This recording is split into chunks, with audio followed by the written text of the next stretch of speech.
Hi everyone, this is Aaron for Zollotech. We're going to review the Nokia Lumia 822 on Verizon. This comes in at $49 with a 2-year contract, has some pretty impressive specs for that kind of price.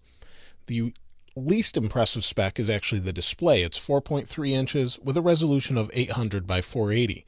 It also has a pixel density of 217 pixels per inch, and it's an AMOLED clear black display. The screen is really good in sunlight. It's not the best as far as resolution, but it does keep up with the previous generation of all Windows smartphones based on what the original resolution was with Windows Phone 7 and 7.5. However, this is Windows Phone 8. Internally, we have a 1.5 gigahertz dual-core processor. We also have a gigabyte of RAM and 16 gigs of storage, which is also expandable to 64 gigabytes. The top here has a 1.2 megapixel camera. We have our earphone, our home, search, and back button.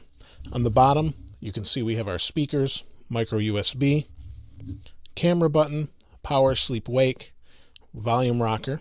On the top, the back's popped off a little, but on the top, we have a 3.5 millimeter headphone jack, noise canceling microphone. Nothing on this side. On the back, we have an 8 megapixel camera. If we pop the back off, you can see we have the battery, we have our SIM card, we also have our storage for micro SD, up to 64 gigabytes. This is also a coil for NFC and wireless charging, all built into this phone. Really nice. This battery is an 1800 milliamp hour battery and is good for about a day, about 10 hours or 10 and a half hours of talk time and 10 days of standby. I was able to get a decent day out of using the phone. Not crazy battery life, but pretty good compared to most other smartphones. Now, even though the display is a little bit less resolution than some of the nicer ones, such as the Windows Phone 8X, it's still a decent display.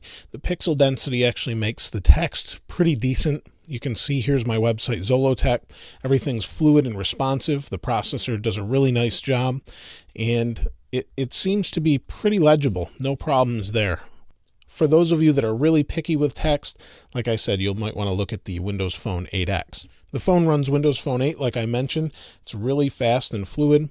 You can resize these tiles, big, small, medium, and the whole operating system is really nice. Now, the one thing that this phone in particular includes is Nokia Drive. Built-in GPS turn-by-turn directions that are really good, have traffic and everything else. So it's an added little bonus with this particular phone.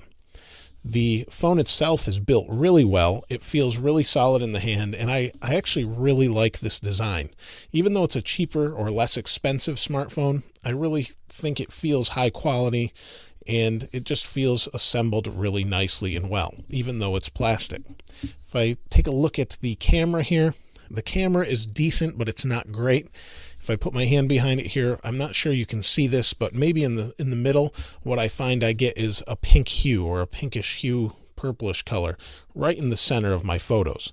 That happened also with the Nokia Lumia 900. So I'm assuming they're using the same sensor. I'm not sure, but there's a little pink color to the photos and videos. If it's not on a light background, you probably won't notice it, but it's definitely there. The phone is a great buy for the majority of users that don't care so much about the screen resolution. It's as good as any previous Windows phone, and it's really super fast and definitely could be recommended, especially for its price. If you have any questions or comments, please place those in the comments below. As always, thanks for watching. This is Aaron. I'll see you next time.